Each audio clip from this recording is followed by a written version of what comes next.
And then he said, I go to prepare a place for you.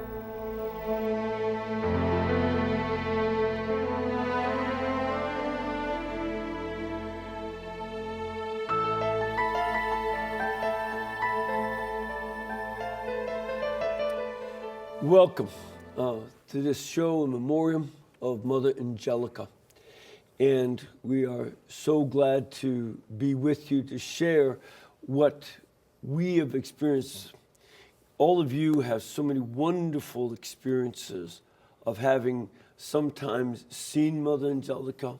Many of you got to meet her because she was so willing to go out and talk to people all over the country. And of course, most of you watching us tonight have watched the programs. A number of us are here this evening because we also not just got to work with her. It wasn't working with her. It was just hanging out with her and letting her work us. And that was oftentimes the case. And we'd like to share some of these memories with you. We have a lot of folks that you know well. Of course, Marcus Grodi, welcome from Ohio. Good to have you here. Thank you, Papa. Father Pacwa. And Michael Warsaw, who is the president of the network, or CEO of the network, and also Doug Keck, who is president and COO of the network. And we'll be having Raymond Arroyo join us as well. You know, we met earlier this morning and had a lot of memories, but we have only just begun, and hopefully we'll stir up a lot. Michael, do you want to begin with us tonight? Well, I think, you know, we talked this morning, and I think it bears repeating this evening because it's the common theme that I think is coming up in so much of the reaction to Mother's passing, is the joy of her passing on Easter Sunday. Yeah.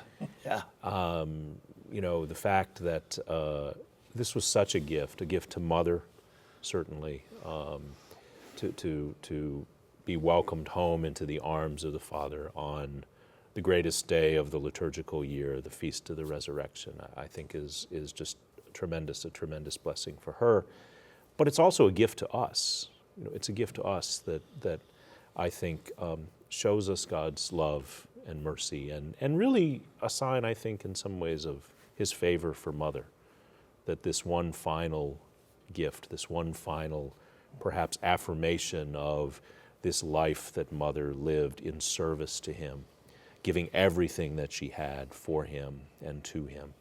And I think I think that's a great joy for us. Sure, it's sad and we're sorrowful to lose Mother, but I think we should take great comfort and great joy in how this last moment, this last chapter of what's a remarkable story has ended. You also had mentioned this morning that Good Friday was particularly difficult for her. Yes, indeed. Mother suffered greatly on Good Friday. The nuns were with her, the friars were with her throughout the day, and she suffered excruciating pain as the day went on. And really, I'm told that by the 3 o'clock hour was really shortly thereafter that she found some peace and settled down, and so there was the thought, of course, by the nuns and all of us that perhaps Mother was going to pass away on Good Friday, but the Lord allowed her to remain with us for another 2 days until Easter Sunday. And I think it'd be good for folks to know, I mean, we've all gotten to visit her at different times, and for the most part, in the last 14 years of going through this suffering, she really didn't have a lot of pain in the last years. She was fairly comfortable. She very bright looking. She looked for someone who is bedridden. You could say she looked healthy, except weak. Sure. Wouldn't that be? Absolutely. And I think when you were with her, she was radiant. She looked wonderful. She looked probably 10 or 15 years younger than her age. and you could just see as the years went on, just the purification, that the suffering that she had gone through, of being without her voice, of being sort of confined there within herself, which was a tremendous cross. To think of Mother Angelica, who sat here on this stage in that chair for so many years, so witty, so glib, so profound, and to, as a result of that stroke and cerebral hemorrhage, to lose that capacity to speak, to lose the capacity to even write words, to really be, in effect, silenced, was a great cross for her. Yeah. But what was such a great witness throughout was to see that, as with all things, good and bad, she accepted that as a gift from God, and she offered that suffering, what had to be tremendous pain in those years. She offered all of that up for EWTN, for our family, for the sisters, and for all those who were a part of her life. And that's just such a great witness, such a great testimony to us. In these years, there's no time I visited her that I could ever say she was bitter about it. I never sensed that at all, not even close. Not at all. Tremendously. I think there were times in those early years where she was frustrated, where there was something that she so desperately wanted to say, to tell you. I often had that sense that sometimes, she'd take your hand and she'd hold your hand, and that there was something that she wanted to tell you and she just couldn't express it. And even that, as the years went on and as time passed, she embraced that, and she offered that up, and she accepted that, and you saw her, as I said, look younger, look more radiant, look more beautiful as the years went on, as that purification that she was obviously going through went on. And she, I loved it, how the sisters would bring out, she still enjoyed her humor. For instance, for recreation, they would play DVDs of I Love Lucy. And one of the people I got to meet, who was really kind, knew Lucy and got some special edition of other Lucy shows. And so then I said, well, she likes that. I'm going to get her some Jack Benny. And the reason I thought of Jack Benny was that he was known for his comedic timing. Absolutely brilliant. So was she. Right. I figured it would be a perfect thing. Well, the nuns had to cut her off. She was laughing so hard when she watched the Jack Benny that they said, she's choking. So they had to cut her off. But that she maintained humor through this. She was the opposite of any bitterness that some people might be tempted to. And that spirit was there, even though she couldn't necessarily verbalize what she wanted to say. You knew from her eyes, you knew from the twinkle in her eyes, that you could see that smile, and sort of that mischievous part of her personality that was still there. Maybe a little bit of Lucy that was in her. Absolutely. I can remember being there one time for an event, and it was a presentation, and so there was a visiting bishop, and so there was a plaque, and so we all went back into Mother's cell, and the bishop was standing by her head, and I was holding the plaque and looking right at her, and the bishop started going on and waxing eloquent about all of these wonderful things that Mother had done, and was going on and on and on. And it was really lovely. And in the middle of it, Mother Angelica just looked up at me and rolled her eyes. And it was like, it was obvious that, she had had enough and wanted to move on. But that sense of humor, that mischievous side that she always had, that playful side that she had, was always there. Was always there.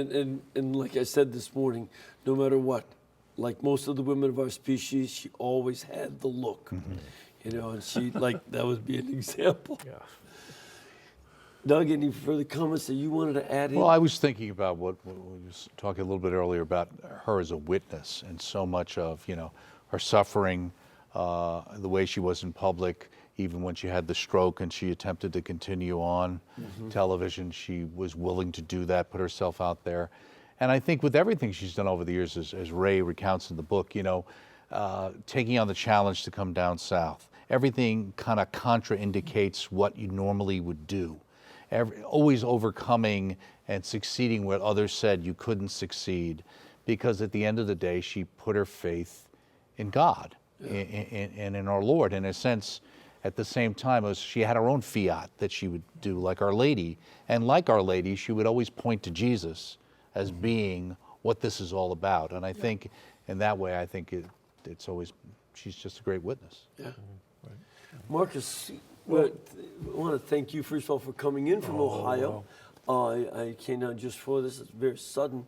What would you want to add? I was never part of the inner circle, as so many of you were with Mother. I had the privilege of often seeing her over the last 20 years when I would come down every week to do the show. So I got to know her, but she always treated me like I was a special friend. I mean, we have that, you know what I'm talking about?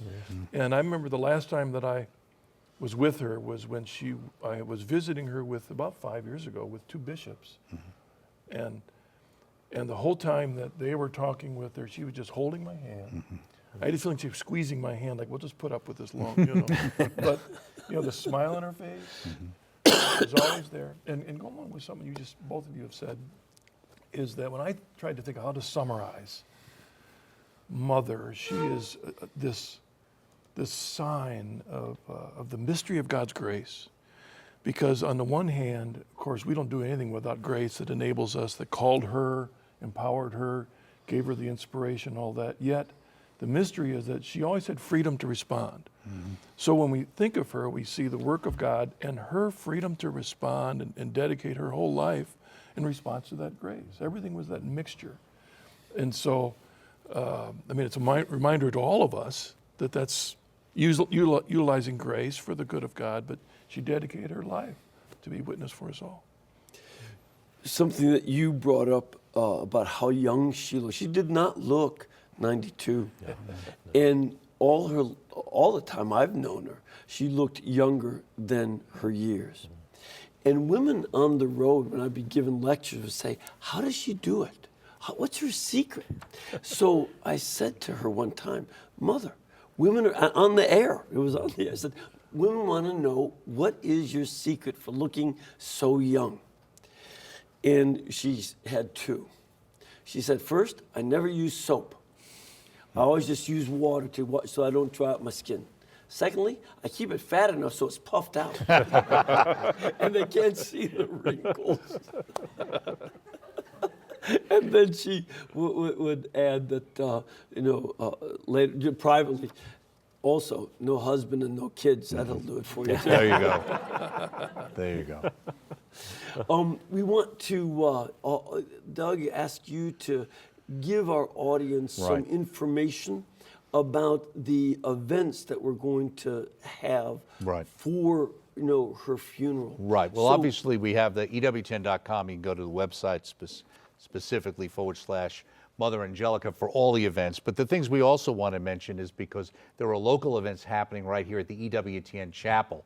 So tomorrow, Mass is at 7 a.m. Remember that. We also have special... That's Central Time. Central Time, of course. You're quite right. 8 o'clock Eastern. Special Holy Hour, again, 10 a.m. That would be Central Time as well. So if you're in the neighborhood, you want to come by for a special Holy Hour.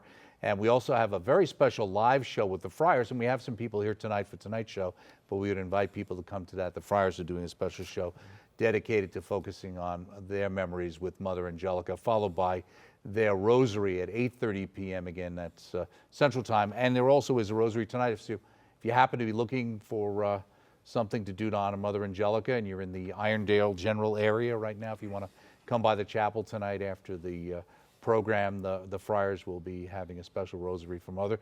And then going on to Wednesday, again, the Mass at 7 a.m. And of course, we also have now the Stations of the Cross at 2 p.m. on Wednesday. And again, it's that Central Time. And then Thursday, there's the Mass at 7 a.m. and a Holy Hour as well. And again, for all the events, check EWTN.com/Mother Angelica. Okay? Okay. And we'll give more information about broadcasting the funeral itself. Right. And when the visitation begins and Rosary, Right. It'll be up at the shrine in Hansville. Right. And will people be able to come, people who are visitors be able to come to the funeral? The funeral admission to the church, because the shrine itself has limited seating, so admission to the shrine will be limited, unfortunately. But we will have availability of seating in the piazza, Right.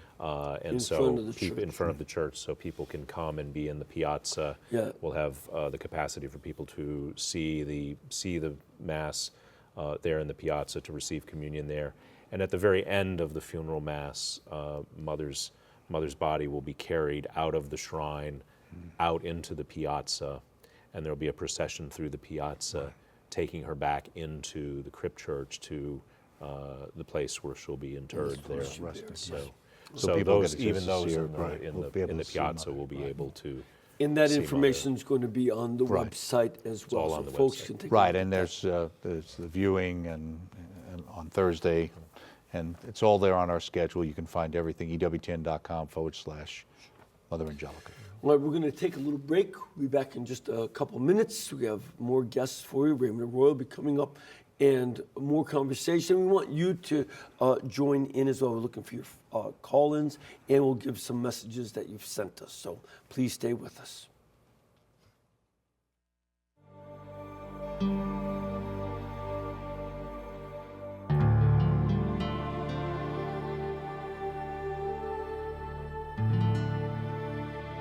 Anyway, last night I received a call that said, if you have the divine indwelling, then why do you need the Eucharist? Well, I tell you what, you see, those kind of questions, because I am Italian, anger me. So here I am sitting trying to keep my baptismal innocence.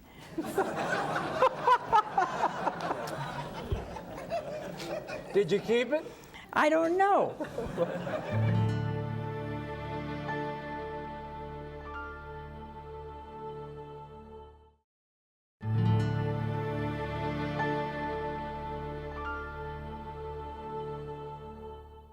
When that red light goes on, I know there's something happened.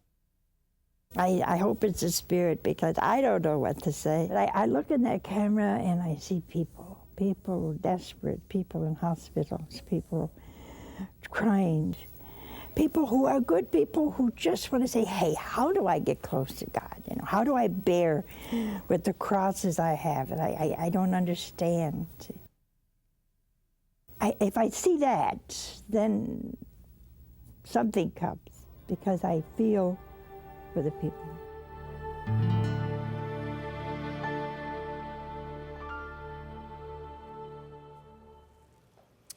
Welcome back to our special show in memoriam of Mother Angelica. And, you know, we've been talking a little bit here in the studios in Irondale, but now I'd like to bring in Raymond Arroyo, who's at our studios in Washington. Raymond, are you there? I am here, Father. Oh, great. Raymond, you know, you had a tremendous privilege of writing a biography that she wanted you to write, and you worked closely with her in doing so. One of my favorite parts of it, though, is that she made you an offer you couldn't refuse. What was her threat at the very beginning of the process? You know, what I loved about Mother, first of all, you heard it in that clip. I mean, if you want the secret of why Mother Angelica resonated, and today and years from now, people will still be listening to her, still being moved and changed by what she said.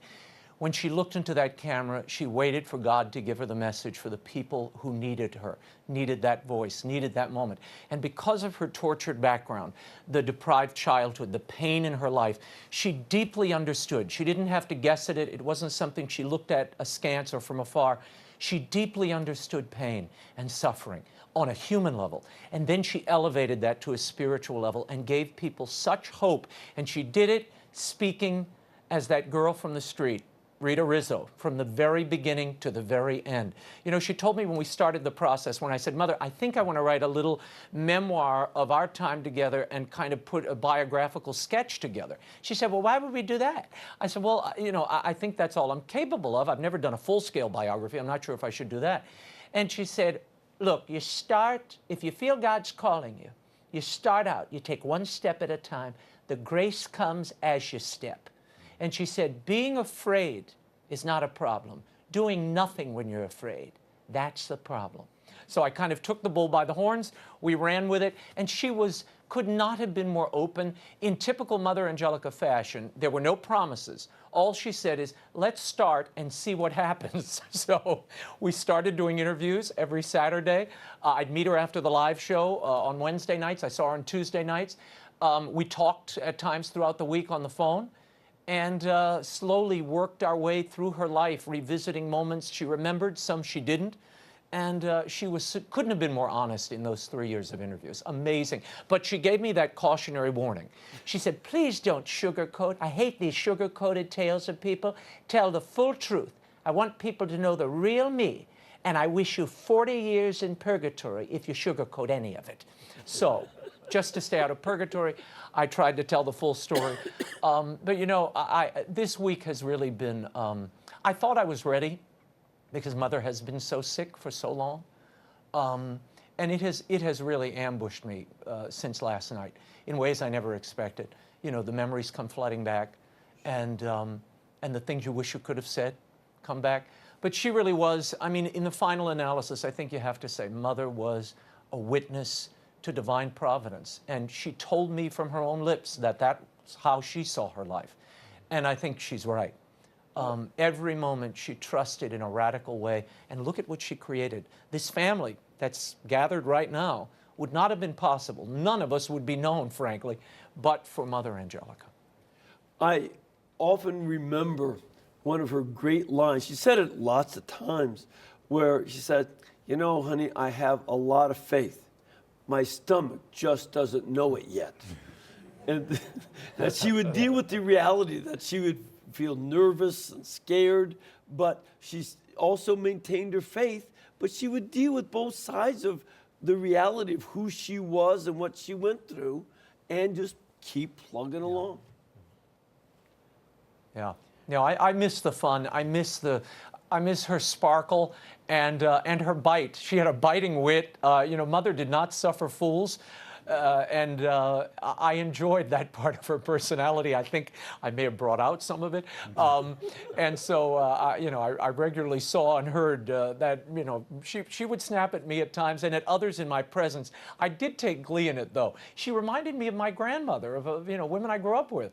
And I so enjoyed being in her company and talking to her, even when she could no longer converse in sighs, in squeezes of the hand, you know, in the batting of her eyes.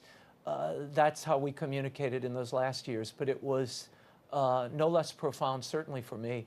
And I miss her presence. I do miss her presence, but I know she's free. And it was one of the great hallmarks of her life. She always said, look, we have to be free. Free to do what God calls us to do. Free to be who He created us to be. And I know she is experiencing that freedom now. I'm sure of it. Doesn't mean we should be presumptuous and not pray for her soul. We should. But She told us to. considering what she's been through and all she's given. Yeah, that's right. Yeah, that was one of the last things she did not want, is to say, oh, you know, make sure you pray for me, because she always felt that she needed it. She was well aware of her own faults, aware of everybody else's faults too, and she'd tell them that. But she was aware of her own faults and, you know, wanted our prayers.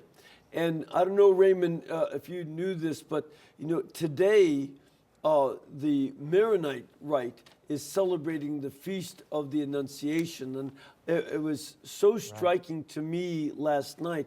I just finished evening prayer of the Annunciation in the Maronite liturgical books. And I got off the plane soon after that, and that's when I found out, and I thought, it's doubly cool that she died on Easter, but also, at least on the Maronite Feast of the Annunciation, because she's Mother Angelica of the Annunciation. That's her full name. A lot of folks don't know.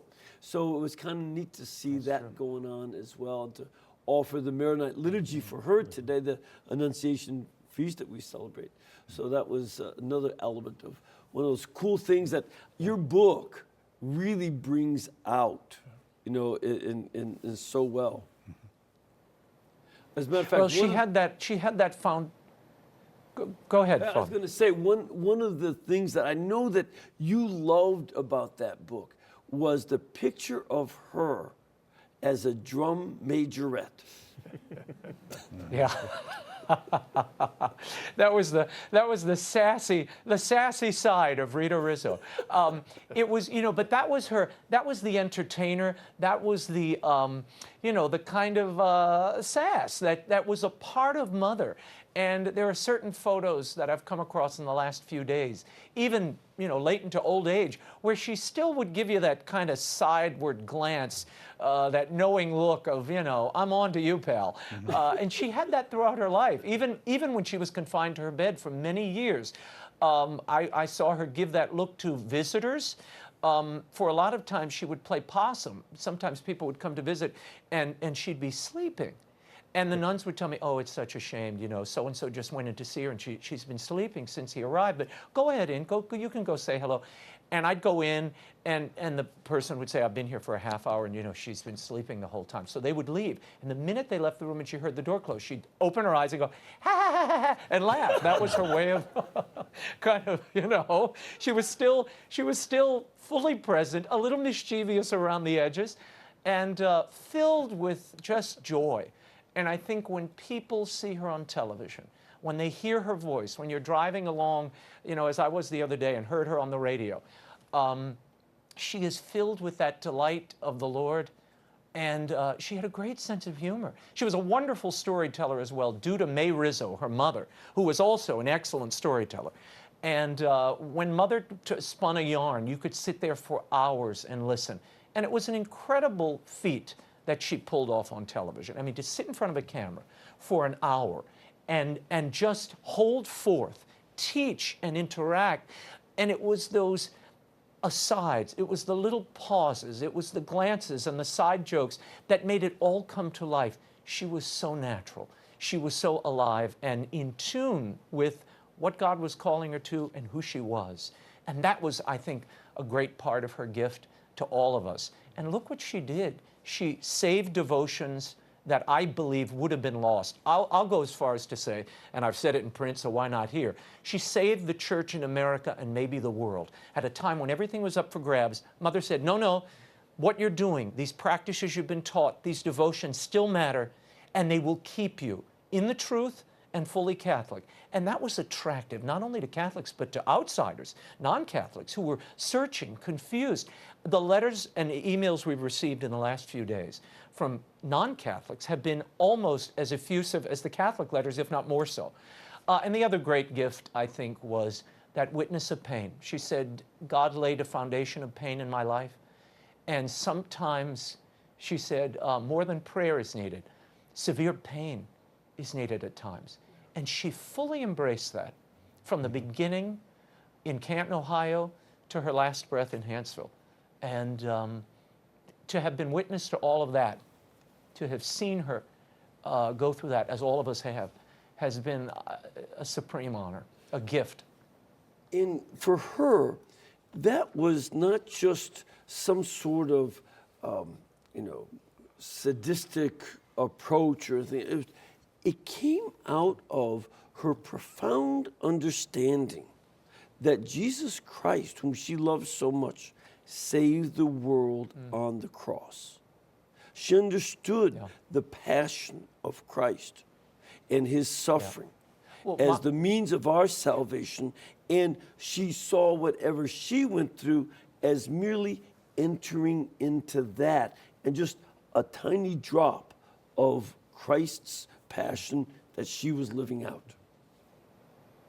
Or, you know, even friends of hers from Canton remember on holy days when they would present the cross, she would rush forward and kiss that cross with such intensity. Stephen Zaleski, a man who knew her from her old neighborhood, told me that story. Of course, the sisters related the same thing. On holy days, when she knew Mrs. Wise, who was a mystic in Canton, she was very attached to the suffering of Christ. And it was a reality for her. He was a reality. She used to say, faith is not something, it's someone. And for her, that someone was Jesus Christ and Him crucified and risen. She embraced it all.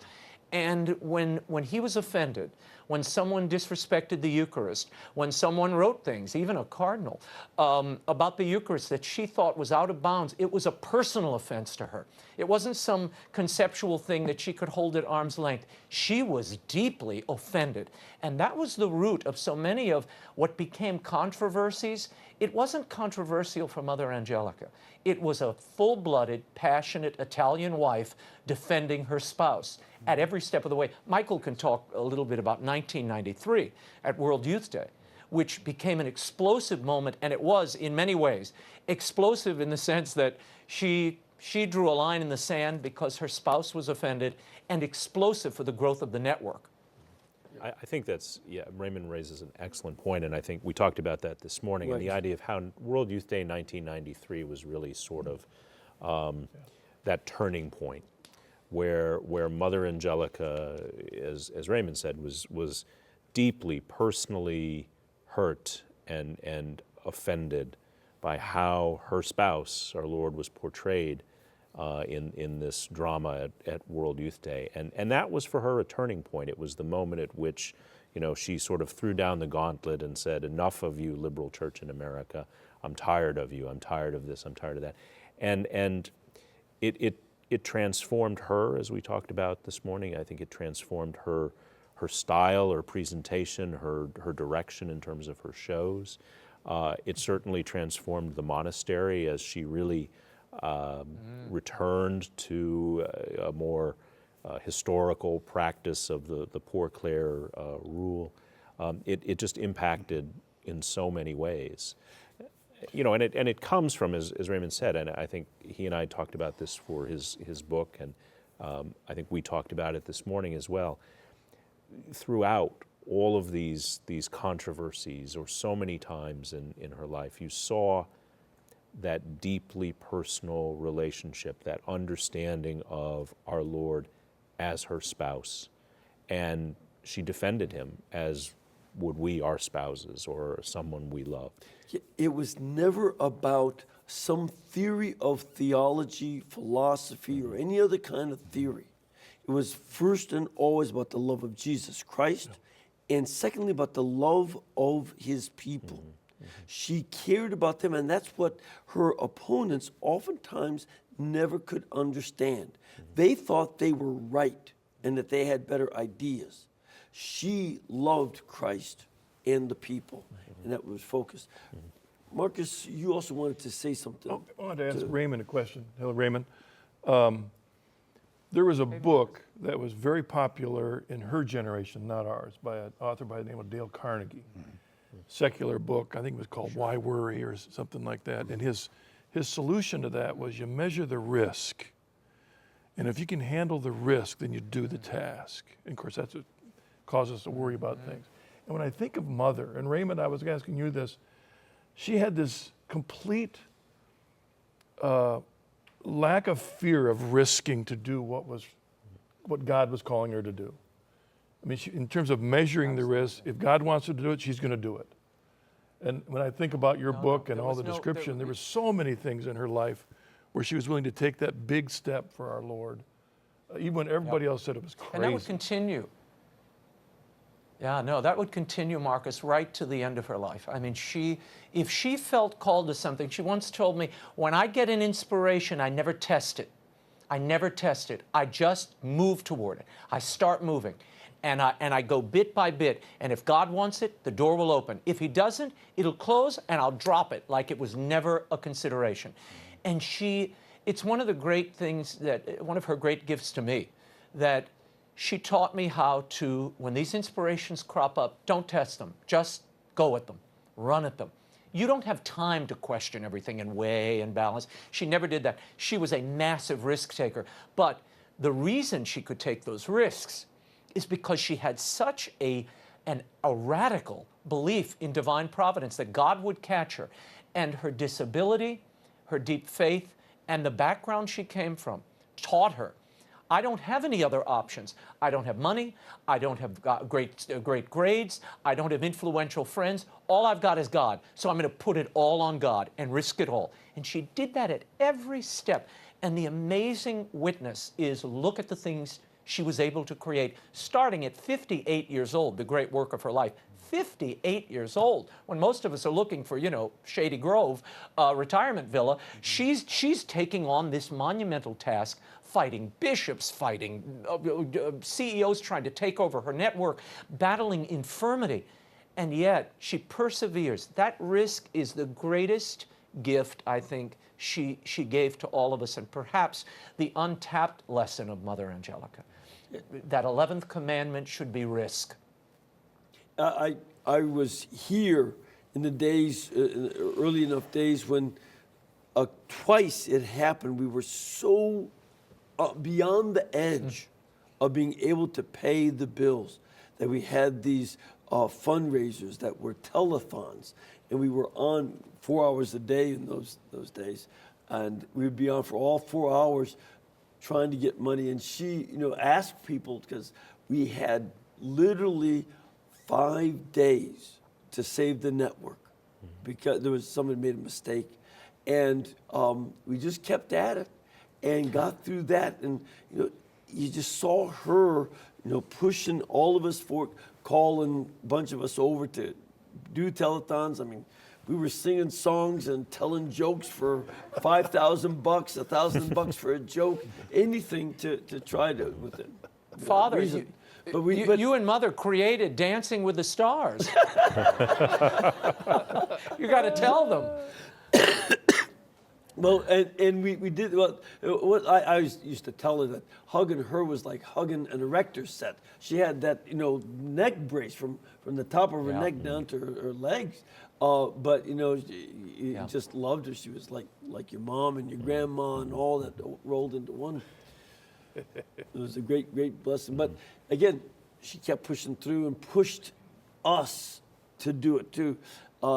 Even getting, I remember in the old days, some of the employees, Jody and others would remember how they didn't always get their full pay on time. They got it, but not, and it wasn't a lot. Full pay wasn't a whole lot by any means. But she said, honey, we're doing this for Jesus. And she just kept everybody motivated to keep moving forward. It was amazing. We're going to take a break, Raymond, and all of you. We're going to come back again in a couple of minutes. We'll be getting some more comments and calls and other messages from you who have been pouring out your hearts to us and to the sisters. So please stay with us.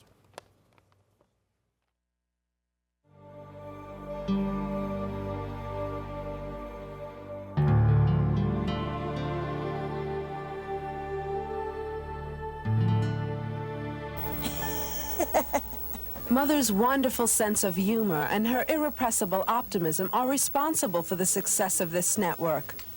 So if your first reaction to 13 nuns building a television station was disbelief, perhaps you will be inspired by this venture and say, By God, that woman can do it, so can I. Maybe we're going to get them out of the woodwork. Get all these people out that have fantastic talents.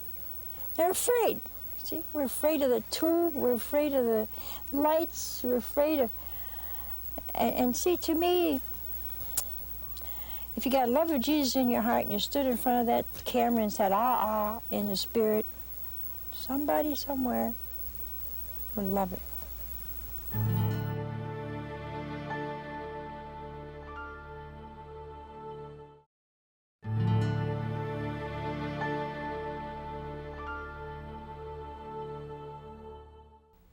People are just hard to get along with sometimes.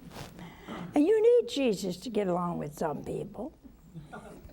It's harder for me than maybe somebody that's been born rather placid and kind by nature. I'm not, you see.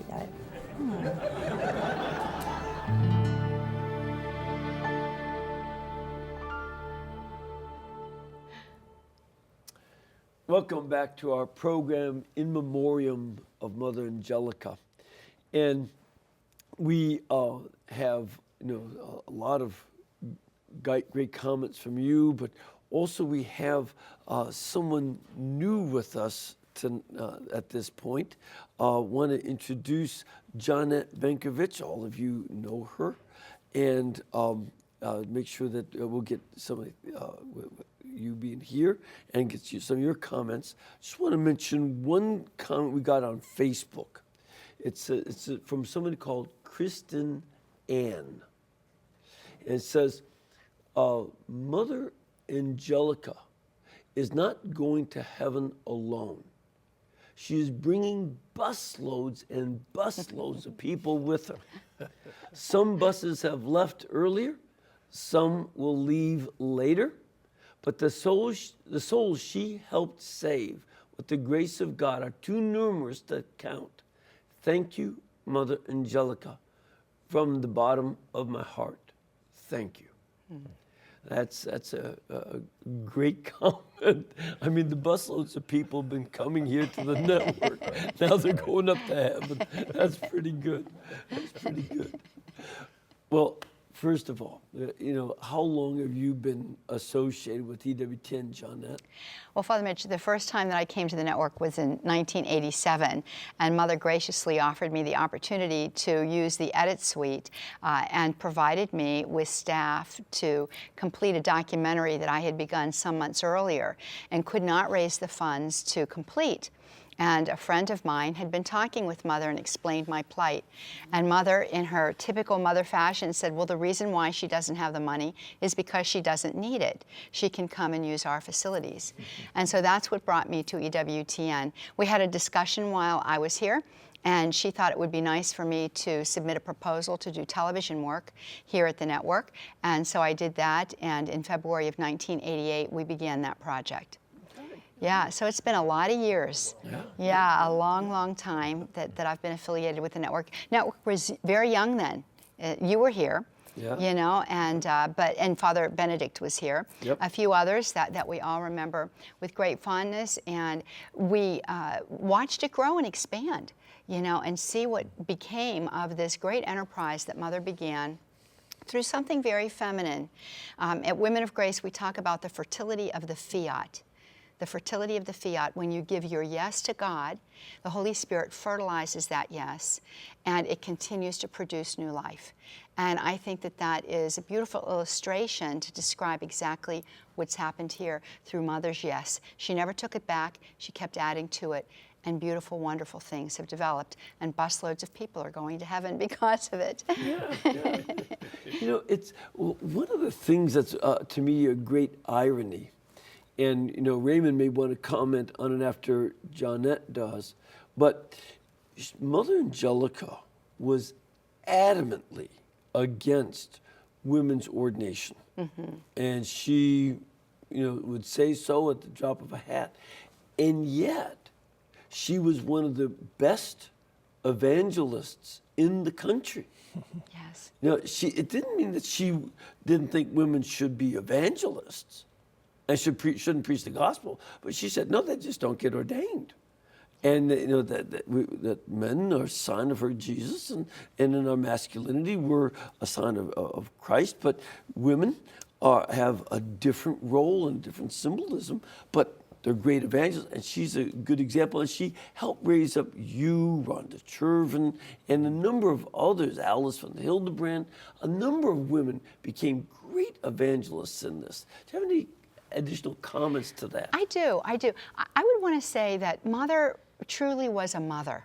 And what does a mother do? A mother encourages her children. And she encouraged all of us. You know, maybe Rhonda needed no encouragement. I certainly did in those early days. You know?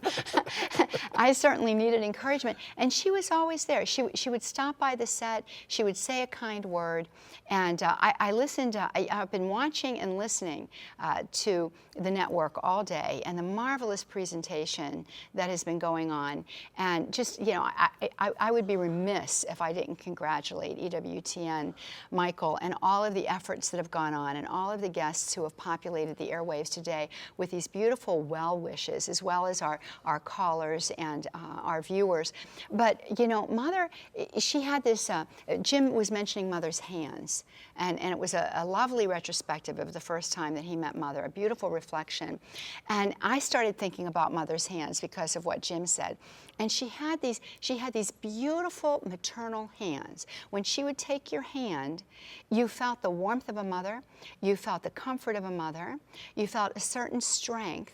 I would say that you felt the presence of Our Lady, and she encouraged you through that touch, but also through the words that she said. And she was a great encouragement to me. And she would have little bits of advice for me from time to time. One time she said to me, you know, it's okay to have a sense of humor. And I said, okay, Mother, what are you trying to say? She said, well, you can relax on the set, honey. You know, and I thought that was lovely. And it was like she gave me permission to be myself, you know, and she brought that out in so many small little ways that people wouldn't realize. But I want to say this about Mother. You know, it seems to me that when a culture is in crisis and there is great heresy that's going on, when a culture is facing, you know, a fundamental divide between the ideologies and the mindset that's being presented, God in His goodness and mercy always raises up great lights. And when we think about the era in which EWTN was established and the work that Mother was doing long before that, she was living the reality and the example of authentic femininity. She was showing us what it meant to be a woman in the fullness of her reality as a daughter of God. And she stood in such stark contrast to the women's rights movement, for example, to those who were trying to establish, if you will, a false representation of the feminine ideal, some kind of hybrid between a woman and a man, you know, when the world was trying to masculinize the feminine dimension through the way in which she approached things, her worldview, etc. Mother stood there and she was authentically feminine. And if we were to go through, I know that this sounds, you know, perhaps, you know, outside the realm of consideration, but if we were to go through the litany of Loretto to Our Lady, we would find certain representations of that litany to Our Lady in our own Mother Angelica. She was a tower of David. She was a strong lady. She was a feisty woman, but she was a seed of wisdom. She had tremendous insight. She was an encourager. Everybody could find a home in Mother's heart, as you know, Saint Benedicta, Teresa Benedict of the Cross talks about. You know, that a woman's heart is meant to be a shelter. Mother brought all of that, and so beautifully displayed. And some of my favorite moments with Mother Angelica would be her wise counsel and advice that she would give to individuals who would call in with tremendous heartache. And you could almost see the change coming over Mother's face as her heart opened up and flowered and people could enter in and seeds of life were being planted. Just a beautiful, beautiful gift to us in a time when woman has been so what would I say, so deeply, deeply travailed and debased by the debased by the culture of the day. She's an icon. Yeah. Can I say something with that? And your reflection. Well, no. It wasn't about her a consciousness. I'm going to have a legacy. It's not about me being the woman that's going to be the most powerful evangelist woman. it was about Jesus. I mean, that was the legacy. Yes, yes. And everything that came forth was the fruit of that relationship. But isn't that what a spousal relationship is meant to be? You know, and in each party in that spousal relationship, each individual comes to the fullness of who they are. For Mother, I think that that's what we saw. And she never thought about it. I mean, she, you know, she's probably looking down right now saying, you're making too much about all of this. You know? But the fact of the matter is, when we look back, you know, we can see these realities. But it wasn't intentionality. It was the movement of the Spirit in her, quite, I think, outside of her comprehension or deliberation. We have someone on the phone call named Robin. Hello, Robin. Hi, Father Mitch. Hi, where are you from? I'm from South Carolina. Great. I want to send my condolences to all of you. Thank you. Thank you, Robin. Well, thank you very much, Robin. We appreciate that. Yeah, I'm keeping you all in my prayers. I don't want to take too much time, but I did just want to call in and say I started getting sick in 1994, and I converted to the church. I converted to Catholicism in 1993. At that time, I could only catch EWTN at 3 o'clock in the morning for 2 hours. And I had caught Mother Angelica one night about 3 o'clock in the morning. And at that point, my illness disabled me, so I would catch her every time I could see her. And while I converted to Catholicism, I wasn't sure of the Eucharist. I didn't understand what it really meant and the importance of it. So I kept up with Mother through the years. And I'm 46 now, and I'm still sick, and my illness has progressed. But through the years, Mother had taught me so much. The biggest thing she taught me, the most impact in my life, she taught me the love of Jesus in the Eucharist and what that means and what it can do. And in the last 15 years, I remember when Mother had lost her ability to speak. It was right about the time that I lost my ability to swallow solid food. And I had wrote her a letter because I understood the frustration that she was going through. She couldn't speak and I can't eat. Two different things, but yet the same. And I got a very nice letter back. But in these last 15 years, she has taught me how to accept my suffering and give it over to Jesus and put all of my trust in him, as she had done. And she had taught me to embrace it. And her example to me now is to embrace my suffering with love and patience for him, as she had done. And that is what gets me through. So like many millions of people, we owe her a major debt of gratitude. For myself, she taught me my faith, and she gave me a gift that I could never repay and will always be grateful. And also to all of you, thank you for all the programming. You help us with our faith, and thank you so much for the programming that you're doing this week. And I will hang up now because I've taken enough time. God bless you all. You're in my prayers. Thank you very much, Robin. You know, the two things about the Eucharist, I mean, she spent hours before the Blessed Sacrament every day. That was just her life. And that's why they came through. It wasn't just a nice practice. It resonated with the truth of her life. But the suffering part, I want to get you in on this a little bit, Marcus, because you were around when she experienced that healing. I mentioned how it was like having an erector set from her neck down to her ankles because of the braces that she had to have. You were around when she had this miracle. Were you here then too? I was, yes. Because you might have another. That was back when the journey home was on Friday night. And so I would fly in Thursday, and sometimes did radio on Friday morning. But when I think I came in maybe Wednesday night that week for whatever reason. And this place was crazy. It was full, cars were everywhere, something was happening. And the guy picked me up at the airport. He said, Mother got healed. I mean, it was just funny. It was weird the way he said to me. I said, what are you talking about? So, I mean, I'm down at the house and I'm coming up here and things were going crazy. And I heard the story about it. And I mean, I'm thinking you might be able to tell the story better. The woman prayed for her. But what I remember about it was we were going up on Friday to the construction. And I remember telling Deacon Bill, I'm an ex-Protestant, and it's still taking me a while to believe in the Catholic understanding of miracles. because I didn't believe in miracles as a Protestant. They stopped with the New Testament. So, okay. And I just want to see Mother, to really see if it's real or not. You know, I believe, help my unbelief. You've been a lame Mr. Thomas, is it? Well, I got up there, I rode up, we had this long drive up there, and I was riding in a car with a guy who used to come here that had the stigmata in his hands, and we had a lot of talks and that. I got up there, and I said, just want to see Mother. I want to see her walk. I want to see if this is real. Not only did I get to see her walk, we danced. You think we started Dancing with the Stars. She danced with me. We were in that room dancing around. And the reason I wanted to bring the reflection up again is because I don't think she was asking for a healing.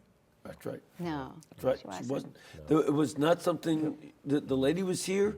She had some deep spiritual experiences. And she said, Mother, I want you to come in here. It was her idea, her initiative. Mother never brought her in to pray for her healing. No. But the lady said, nope, we're going to do that. And she insisted, and Mother could walk.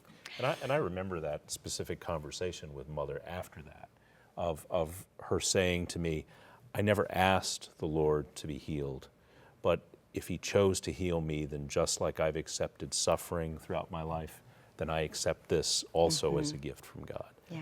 You know? And I think that she understood the power of suffering. She understood that everything good comes by way of the cross, you know. But there's a funny story with that. I remember on the live show, it might have been the very night after that.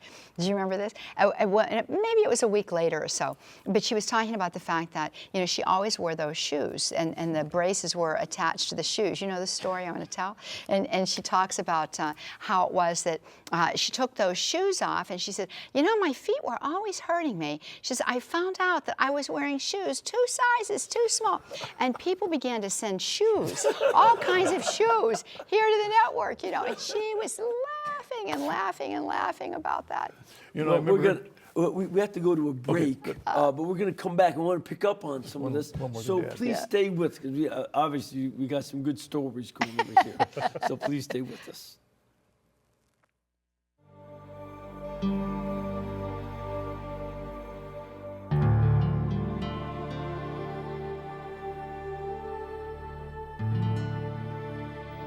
You know, the other day I went to bed. I say all kind of things to God that I don't tell anybody about. Because they think I was nutso. So I said my prayer of good night prayer to Jesus, and I looked up at him, and I said, have a good one.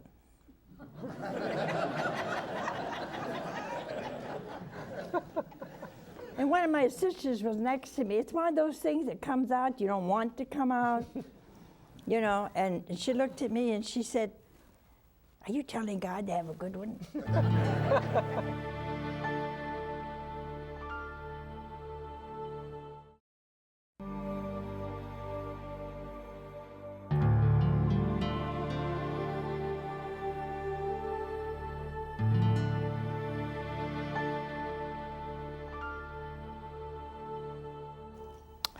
Listening to me an hour may be part of your purgatory.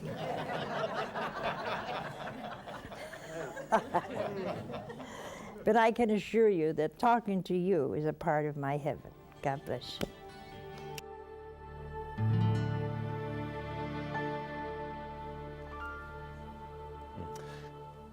Well, we're back now in this special memoriam of Mother Angelica. And Raymond, I want to go over to you now. I'm sure you remember some of these events of her healing and some of the other things. Do you have any comments on that? I do. You know, as Jeanette was talking and Marcus was talking about that night, I remember that night quite vividly when Mother was dancing around with everybody, you know, the night she was healed. And it was rather extraordinary, and she was like a young girl after it happened. And I remember asking her shortly thereafter, what did she imagine this was for? And she said, it's for the faith of the people. It's to build up the faith of the people. I also personally think it was to give her a little jolt of energy and a grace in a moment of enormous pressure and tension. She was locked in a battle with a cardinal at the time. They were coming for the network and her order, and everything seemed to be topsy-turvy. She needed that grace, and it really was a grace. But, you know, this gives you an insight into the character of Mother. A week after that mystic came in and prayed with her, she put her back brace on. And I remember asking her, I said, I thought I thought Paula, the woman who came in and prayed with you, I thought she said to take the leg and the back brace off. She said, yeah, so I took it off, but it hurts now. What am I going to do, fake for somebody else? I'm not going to do that. So she put the back brace on because the back hurt. She wasn't about putting on a show. She wasn't about putting on airs. She was just living out the moment that God had given her in each present moment. And, when I heard Johnette talking about, the feminine aspect of Mother, I remember one night sitting next to her, and I'm almost crying watching those clips of, my sitting there laughing while she's going on and on. One night she looked into the camera at the start of the show, and she said, sometimes I'm mother and sometimes I'm father. Well, tonight, I'm the father. And I thought, oh boy, here we go. And it was, let me correct you, a tough love moment. And she had that, there was a duality always in Mother. When here you had this nun in a very formal, traditional habit, which made the viewer expect something, and then she opened her mouth. And it was Rita Rizzo from Canton, Ohio, who came out. That duality.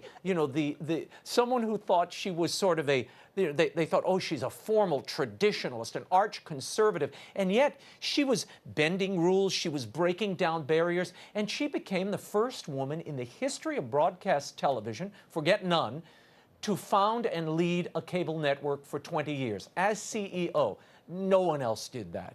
It is an incredible accomplishment on any level, to say nothing of the deep spiritual benefits she brought to her audience, and I think at the end of the day to her communities, which we should talk a little bit about as well. They are a big part of her legacy.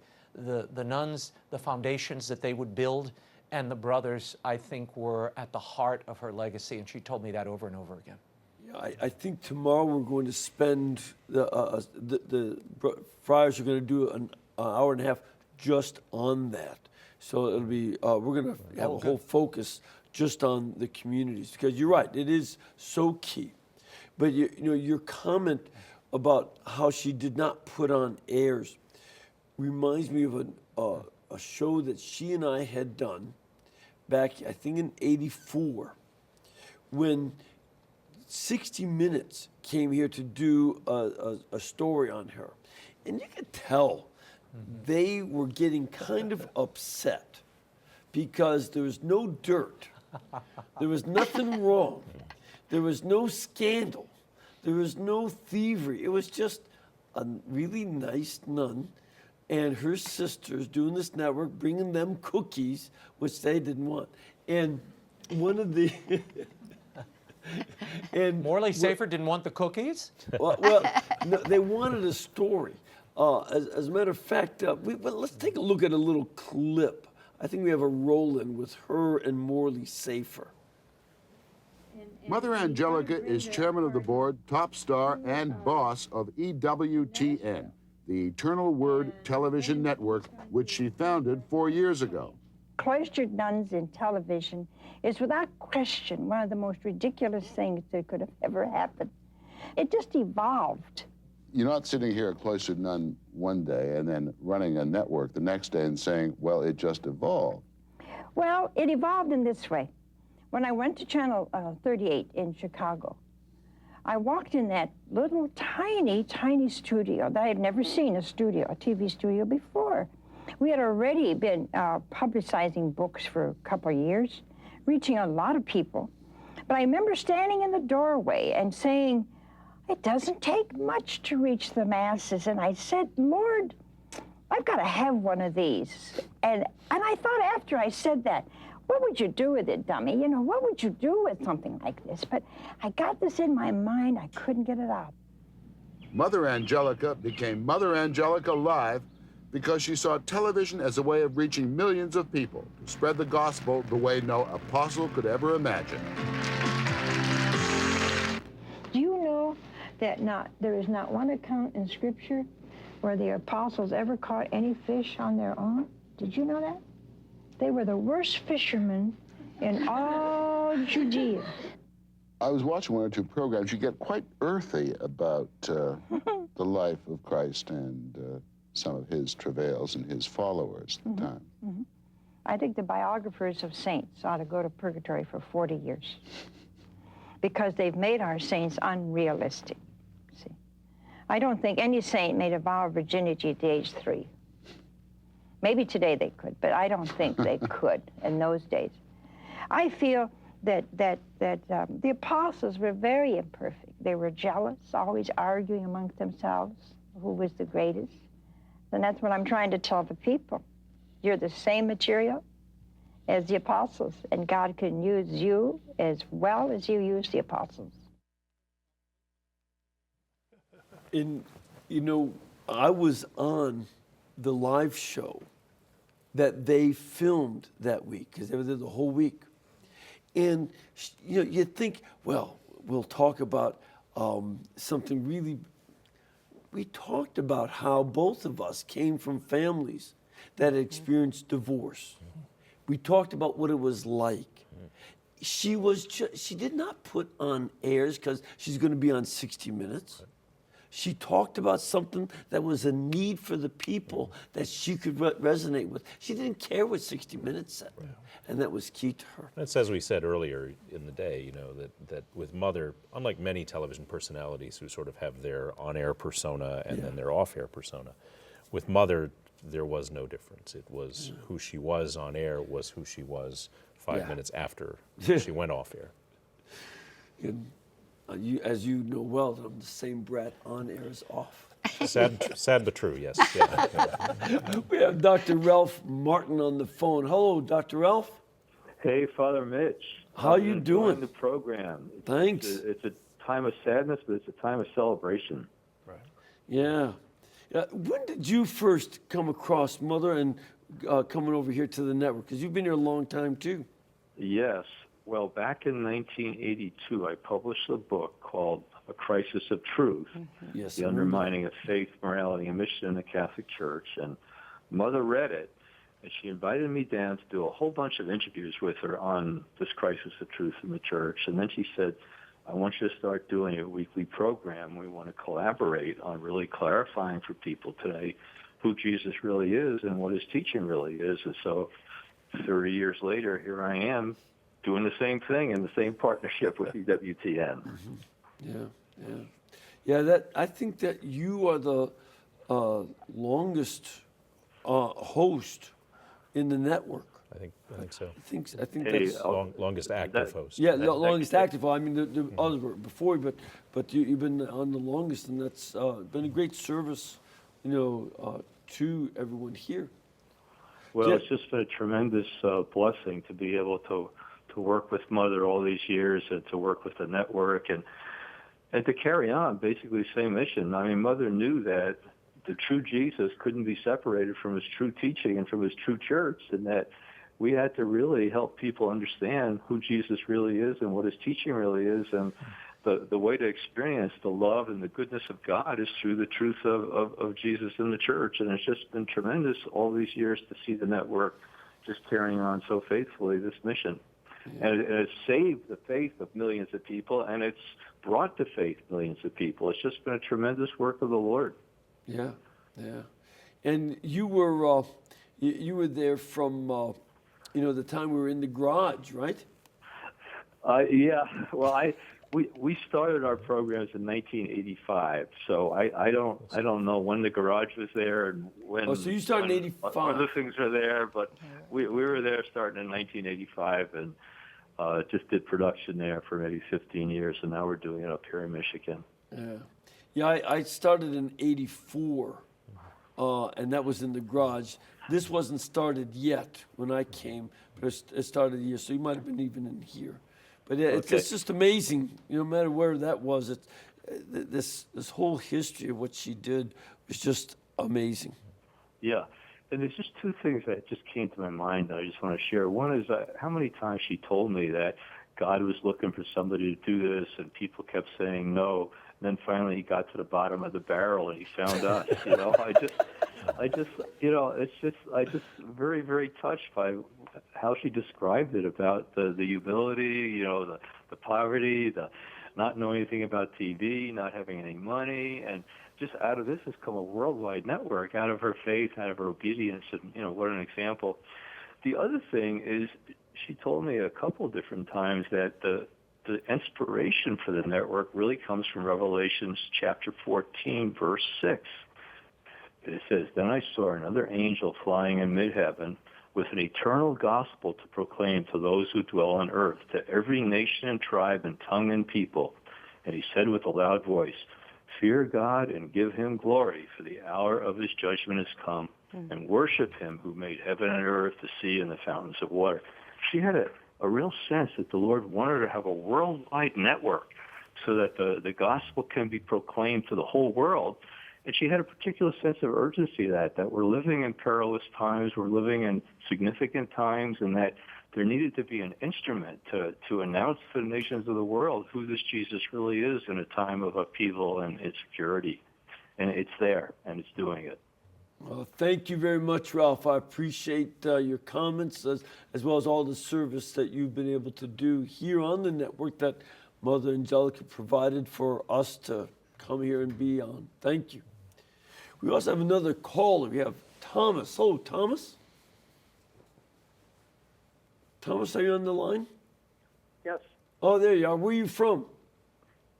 Right outside of Philadelphia, Pennsylvania, Father. Great. And what's your comment? Well, my comment is I had the opportunity to meet Mother with a group of fellas back in the 70s. And being we were a group of Italian guys, and we knew that Mother Angelica was Italian, we knew we had a special bond with her. And, of course, we were all Catholic. And when we did meet with Mother, she basically, said a few things to us as far as between the South and the North, the foods. And she said, I have something I want you fellows to do. To please bring me olive oil down here because they don't get the same as we get up north. and the next fall, when we went down for a football game, and of course we would never be able to do that today on a plane, we would bring her 5-gallon cans of olive oil and Italian bread from up north. So we had this common thing with Mother, and we also had the opportunity when she built Our Lady of Angels Monastery in Hansville to go there. And my first time there, I could not believe that I was riding on a dirt road and I'm saying, where in God did this nun find this place that she built so beautiful? But I do have one question for Father and the rest of the group there. Sure. Like being Catholic, I always felt that Mother was more like in line with Bishop Sheen with the country, but more so on Mother's part. And I'm just wondering, do you believe that there would be a canonization for Mother to become a saint? Let me say this, as the priest and theologian in the group, that's a management issue. And God is management. But we'll be in the sales part. We'll be doing our part and certainly praying for her, but also asking her intercession. And that's what we see happen. See if folks start asking the intercession, and if folks begin to start getting answers to prayers. That's what happens with the saints. People say, ooh, that one was close to Jesus. Ooh, she knew Jesus. Well, he might answer her instead of me. And that would be something that we'll have to wait and see. Raymond, you have a comment on that? I did. I mean, just to tie the bow around what we've been talking about, the network, and you heard it in that man's voice. He said, Mother Angelica did something even Archbishop Sheen couldn't do because she was somehow closer to the people. She came from the people. She spoke their language, understood their hurts and their disappointments. And this is why she rose to become the first woman in broadcast television to accomplish what she did. And it was that bond with the audience. And well, I was laughing when you were talking about the beginning of the network and Ralph Martin read that quote. It is true. She had this vision later that the network should expand and reach the whole world. But remember, the first inspiration and the reason today it's called Eternal Word Television Network is because she was shooting her little television series, her Bible study that were playing on other networks in 1978 at the local CBS affiliate, and they were about to air what she considered a blasphemous film called The Word. And she had a little scuffle with the manager there and told him, you shouldn't air this blasphemous thing. And he said, lady, they program it out of New York. What do you want me to do?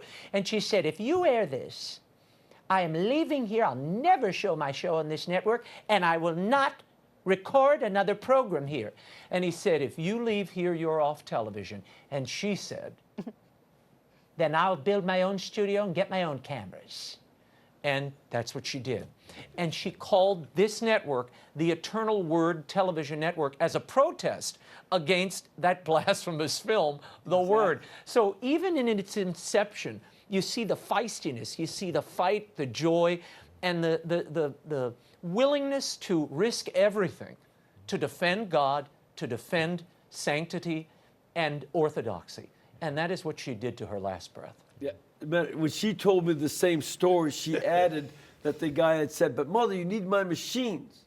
He said, well, I need your machines and you need your machines, but God doesn't.